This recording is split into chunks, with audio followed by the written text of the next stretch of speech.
This time on Early Years in Action, we're looking at healthy eating.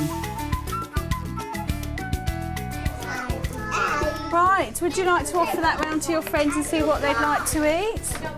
Eating habits are developed from a young age, and by the age of 3, children have already learned a great deal about food. There's a nationwide issue with obesity, and I think it's going to be more common because of children's diets. I think the sooner you start getting the healthy eating message across, the better, and the earlier you can start off with good habits rather than having to change them as you get older. What fruit don't you like? I like them all. You like them all? Here at St John's Little Learners in Huntingdon, Cambridgeshire, they're doing their best to ensure that these children are getting a healthy start. We decided to make healthy eating our priority because we wanted the children to learn about good food at an early age. The parents and the staff and any other adult that comes into the nursery are the role models, so it's very important to keep a consistent message of healthy eating so everyone does the same and the children learn the same. What bit don't you like? The skin. You don't like the skin? In this programme, we'll see how the nursery uses a whole school and community approach by working in partnership with a charity to create a vegetable plot, health visitors to raise awareness, and through inviting staff and parents to take an active role in promoting good food. Yeah, well, it's a little bit of presentation, makes it look good for the kids as well. Right, now what we're going to do is we're going to have a quick look round the garden just to see what's been going on since we were last here. The nursery has enlisted the help of Jack Waterfall from the charity Cambridgeshire Acre to create a vegetable plot. His role is to offer expert advice until a time comes when the staff feel confident to sustain the plot themselves. What are these? Have a look, stand up and have a look. Can you see? Carrots. They're carrots, you've got it. The red bit. Yeah, you can see that. You can see the orange bit because the leaves are all ferny, but the actual root grows underground, doesn't it? Yeah. Okay. Yeah, rabbits eat dates. What, rabbits eat carrots? And can I tell you, today we're actually going to try some of these carrots at dinner time. I'm devoting about 12 days a year to this plot, and each time I bring a group of children into the garden to talk through the progress, you know, through each season. And I think it's re-establishing that connection between the soil and the plate, which has been lost through modern living, really. As you can see the red flowers on the beans. And look, we can now see some little tiny beans starting to form here. Look, they're little mini runner beans, okay? They're very tiny at the moment, but they'll gradually grow and we'll have lots of beans to eat. For dinner. Yeah, we're going to have them for dinner. Okay, now, the important business is we've now got to go and dig some potatoes, because we're going to have some potatoes for dinner. Let's see what we've got. Look at this, I think. Just look at those. Right now, so you want to be very gentle with the potatoes. Just pretend they're eggs, place them right in the bottom of the bucket. Yeah? The children and I planted the potatoes 14 weeks ago. Seed potatoes, very good quality stock from Scotland. There's a certain magic about potatoes, and I think children are very intrigued to actually go into a garden and find that buried treasure. Can you count how many we've got in this bucket so far, Rebecca? 1, 2, 3, 1, 2, 3, 4, 5, 6, 7, 8. 8 in there. Food is a wonderful learning resource. You can build in vocabulary, you can build in maths and science into food production. See that? So that's the seed potato. We'll leave that because we won't eat that. That is actually the seed potato we put in the ground to grow these new potatoes with. There are alternative methods of growing which don't require a plot. You can get the humble bean sprout and grow that in a classroom. You can also look at container grown crops. And there is the grow bag. Just rub the skins off like that. So these are new potatoes and the skins are not set. And then you can just rinse them in the water here. Look. What we're going to do is we're going to boil these for about, I think they're only going to need 15 minutes, these potatoes, because they're quite small. And we're going to put some mint in. The children really enjoy working with other professionals from the community. They can see the result of all their hard work, and it's something that they've produced, so they're more likely to eat something that they've produced and prepared than if it's just handed to them on a plate. Oh, but what have we got to put in those potatoes before we cook? Mint. We've got to put the mint in. Now, shall we have a smell of the mint? Yes. Yeah. Just see what you smell. What does it smell like? Mint. It smells like mint, yeah. So who wants to have a go first? Me. Well, we'll let Mia have a go. Right, so how many pieces have we got now? 2. 2 fingers. Healthy eating pervades all areas of the nursery's curriculum. 1. 2, 3, 4. The key learning objectives today were teaching the children how to count, how to take turns, and how to use equipment that they're not used to using. Why do you think it isn't working? Because it's upside down. Well done, it needs to go the other way around. But it's not just the children who are learning about healthy eating.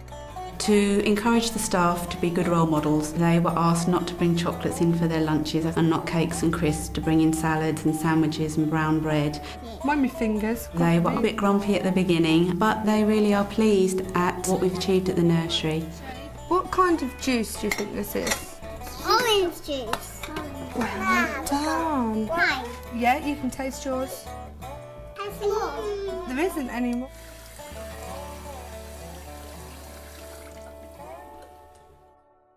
What I'm going to talk to you today is about healthy eating. Now, you probably recognise lots of things on the table, but I'm going to tell you what they all do for your body.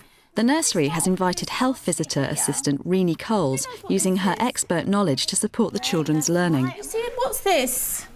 Yogurt. Yogurt. And what about this? Cheese. Cheese. All these foods, they help to keep all your bones strong, and they help to keep your teeth strong as well. So should we all try a piece of cheese? There's this cheese here in a little red skin, and there's that cheese. So would you like to take a piece of cheese and try it?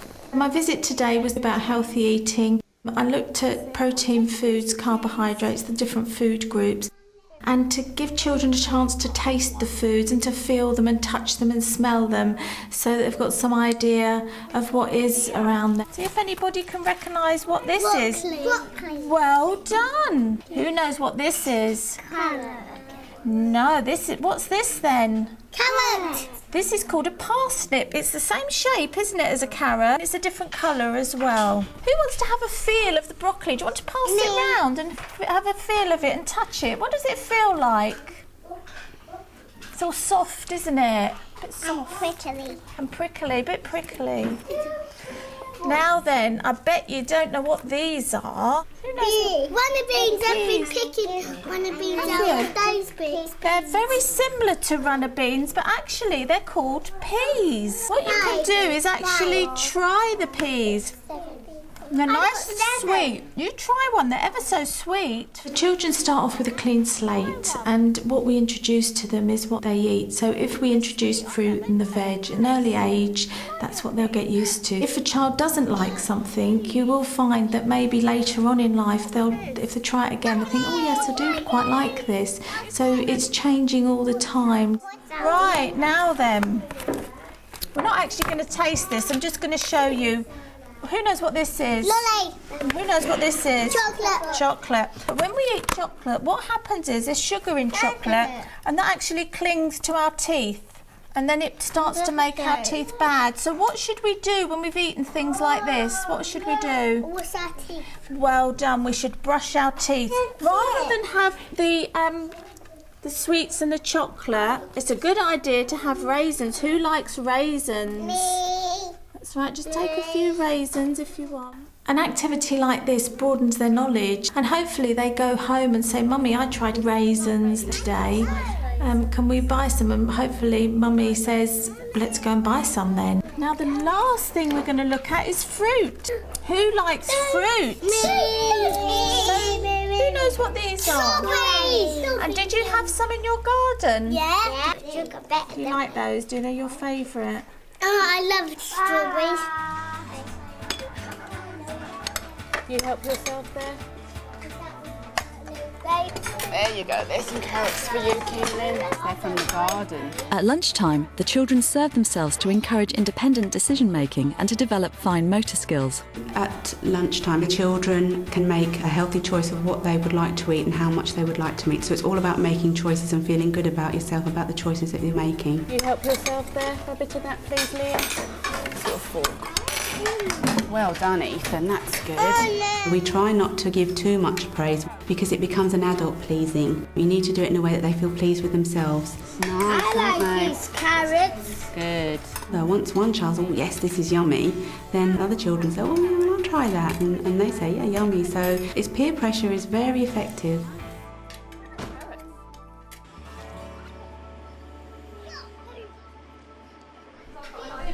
No, you can't do it.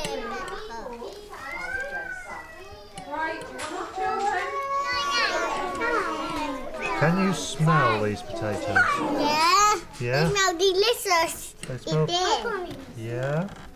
Now, shall we ask the mums if they'd like to taste first? Yeah. Yeah? Yeah. So are you... Yeah. Yeah? Thanks. Can you pass one to the lady behind you? Yeah? There you go. So.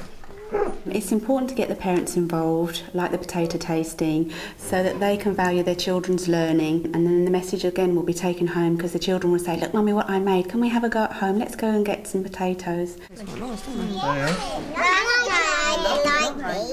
Last time you didn't like them? No? We'll try them this time to see what you think. Come on, have a bite. Are they tasty? Who would like another one? Me. You would? Not me. Oh, that's one more. Yes, Kiana. Who's running out potatoes? Well, yeah, but I think if we eat all these, we'll have done very well. Now, do the mums want any more? Yeah. Through schools, we actually reach the children, of course, but also the staff and the children's parents. Our target is to just make them more discerning consumers and just to review what they're eating. What we're doing is a bacon and vegetable stir fry. To encourage parents further, they're invited to free community workshops where they learn how to cook healthy family meals on a modest budget. And it looks as if our main course is going to cost us 75p per portion, and our sweet is going to cost another 60p. So it's not a bad little deal really compared with a convenience meal. Ready Steady Lunch came about on request from parents just to improve basic skills, demonstrate how to prepare a pepper. We're trying to destroy the myth that convenience food is always convenient, and the benefit of preparing your own food from scratch is, of course, you know what's in it. They're now ready for the stir fry, so we'll now put them to one side and we're going to cook these florets with the pasta. I came to these workshops purely because I couldn't cook at all and I had no confidence in cooking. So now I've got a lot more confidence and I enjoy cooking a lot more now. This spinach is out of the nursery garden. What we're doing is we're going to put it in on this pasta, combine the stir fry, and that will be enough just to cook it off. My son especially has found it a lot healthier. He doesn't like convenience foods very much these days. He'd prefer home-cooked meals. Have you completed the task in hand there? Yeah, well, it's a little bit of presentation, makes it look good for the kids as well.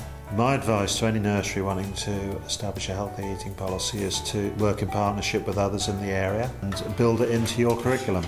You need to involve your parents, your staff and the community helpers like health visitor assistants to put together a policy that's going to work for you in your setting. It's lovely. I like the spinach. Health promotion is about chipping away at the block really. If a child takes one thing away, you've done some good work. So we have approval.